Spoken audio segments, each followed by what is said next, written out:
Good morning, sunshines. Here I am again with the very third video of the second chapter of geography, that is latitudes and longitudes from Integrated Social Science Ratnasagar class 6.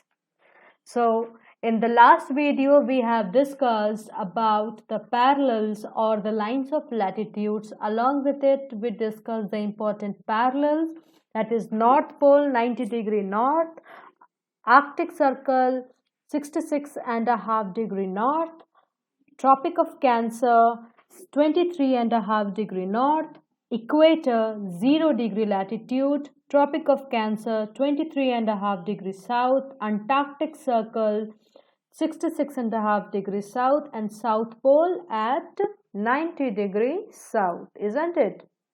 And we have also discussed how to measure latitudes. We know that the equator divides the earth into two hemispheres, that is the northern hemisphere and the southern hemisphere. So that is why if we are moving towards the north of the equator, we will locate the places with N, and if we are moving toward the south of the equator, we will locate the places in south. Okay, so latitudes help us find the places in the north direction as well as in the south direction. And in this video, which topics we are going to discover or learn, let us have a look on them. In this module, we will be covering the heat zones as well as meridians, which are also known as lines of longitude. Okay, so let us move on. Some parts of the earth receive more heat than other parts because of the variation in the angle of the rays of the sun. Okay, and depending on the heat received, the zones are named differently. Okay, so these are, and they are also the important parallels which help us divide these zones into three parts. Okay, we have already read the important parallels: Tropic of Arctic Circle, Tropic of Cancer, Equator, Tropic of Capricorn, Antarctic Circle, isn't it? So these parallels help us divide the earth into three heat zones. Okay, and what are they? They are, as you can see here from the picture, this one is the torrid zone, okay, the temperate zone, and the frigid zone. Okay, the three zones are the torrid zone, the temperate zone, and the frigid zone. Let us discuss about the torrid zone. Okay, so the Tropic of Cancer and the Tropic of Capricorn. Are you able to see the Tropic of Cancer and the Tropic of Capricorn? So these two parallels, what they do, they mark the limit of this zone. Okay, they mark the limits of this zone. In this zone, the rays of the sun are exactly overhead once a year, except on the equator, where the midday sun is overhead twice a year. Okay, in this zone, the rays of the sun are exactly overhead once a year, and except on the equator, where the midday sun is overhead twice a year. Hence, this region receives maximum heat from the sun and is very hot. This region receives the maximum heat from the sun and is very hot. All the places located between the Tropic of Cancer and Tropic of Capricorn experience the vertical rays from the sun. Suppose, just imagine that here is a sun. Okay, just imagine that here we are having a sun. Okay, so what is happening? The rays of the sun are somehow reaching this zone vertically. Okay, this all the places located between Tropic of Cancer and Tropic of Capricorn. So all the places located between the Tropic of Cancer and Tropic of Capricorn experience the vertical rays of the sun at least twice a year. This region receives the maximum amount of heat. Okay, this region receives the maximum amount of heat and is called the torrid zone. Okay, why this zone is called the torrid zone? Because this region receives the maximum amount of heat, and the word torrid means hot. Okay, moving on to the temperate zones. Okay, let us move to the temperate zone. As you can see here, places outside the torrid zone, the places outside the torrid zone, this one and this one. Okay, this zone in the northern hemisphere and this zone in the southern hemisphere. Okay, so places outside the torrid zone experience the slanting rays of the sun and receive less heat. Okay, these zone experience the slanting rays of the sun and receive less heat. These areas are called temperate zone. These areas are called temperate zone. Okay, this one and this one, these areas are called temperate zones. Okay, in the northern hemisphere, the area between the Tropic of Cancer and the Arctic Circle is the north temperate zone, and in the southern hemisphere, the area between the Tropic of Capricorn and the Antarctic Circle is called as the south temperate zone. Okay, let us talk about the third zone, that is the frigid zone. Beyond the Arctic Circle and beyond the Antarctic Circle, it is very cold, as these areas receive the extreme slanting rays of the sun. Thus, these areas are called frigid zones. Okay, these areas receive extreme slanting rays of the sun. Thus, these areas are called the frigid zones. Okay, it lies from the Arctic Circle to the North Pole and from Antarctic Circle in the South Pole. As you can see, Arctic Circle in the North Pole and Antarctic Circle in the South Pole. This zone remains covered with ice and snow for the most part of the year because the rays of the sun are always slanting, and hence it is the coldest zone of the earth. Okay, the frigid zone is the coldest zone of the earth. Okay, let us revise the temperate zone also. The zone between the Tropic of Cancer and the Arctic Circle is the north temperate zone, and the zone between the Tropic of Capricorn and the Antarctic Circle is the south temperate zone.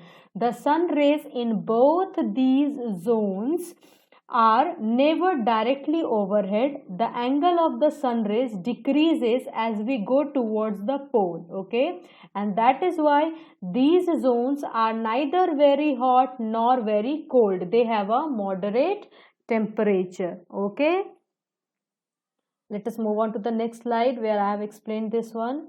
You can see here, torrid zone, places located between Tropic of Cancer and Tropic of Capricorn. They experience vertical sun rays of the sun. Okay, the vertical rays of the sun.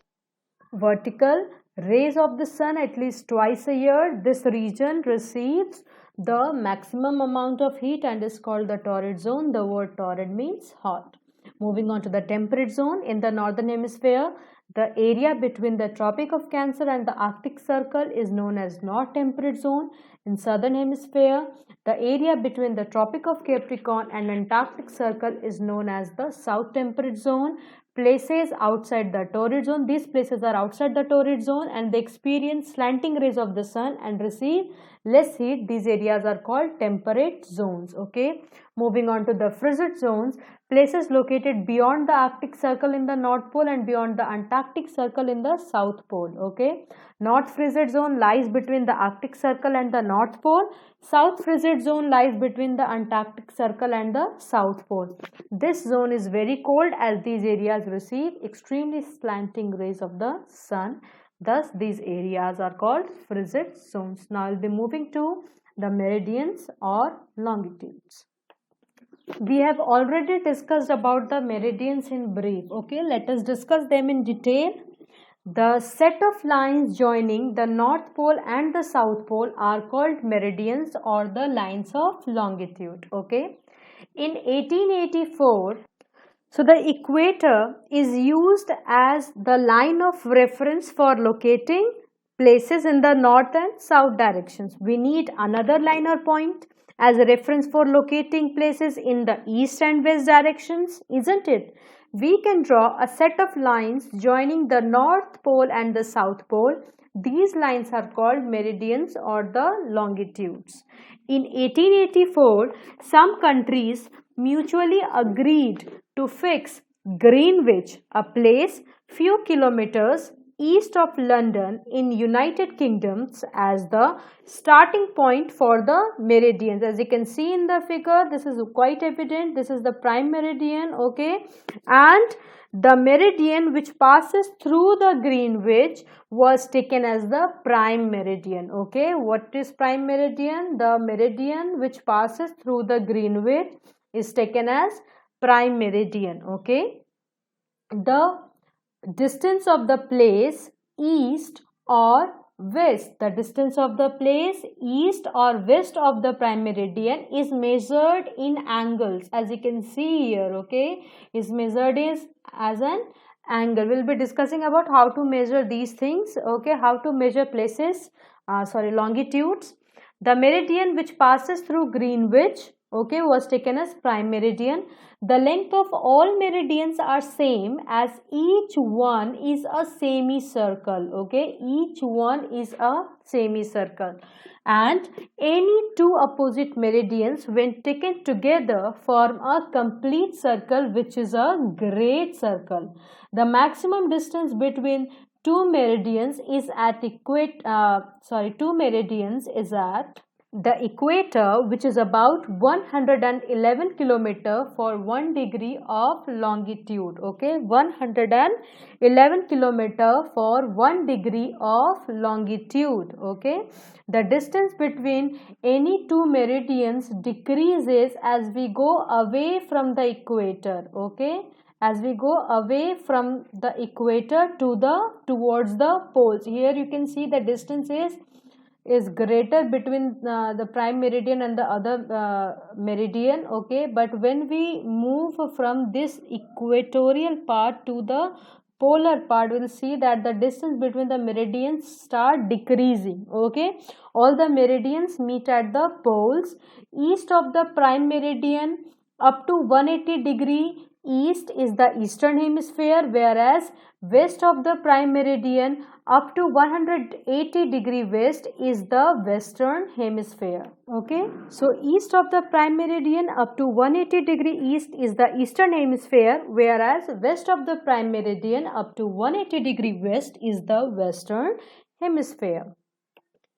So in the very first video we have learned how to measure latitude, and the very second video we have learned how to measure latitudes. Okay, in this module we'll be learning how to measure longitudes. As you can see here in the picture, while we were measuring latitude, the angular distance was here. Okay, isn't it, from the center of the earth to the parallels?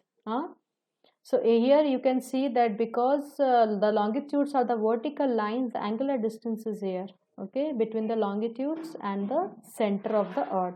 The longitude of a place is the distance of that place, okay, east or west of the prime meridian. The longitude of place is a distance of that place east or west of the prime meridian. Okay.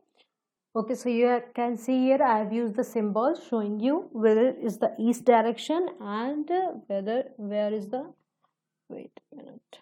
Now it will be clear for you to understand the east and the west direction. Okay, the longitude of a place is the distance of that place east or west of the prime meridian. Okay, the latitude of a place is the distance of that place north or south of the equator. Okay, but the longitude of a place is the distance of that place east or west of the prime meridian, measured as an angle whose vertex is at the center of the earth.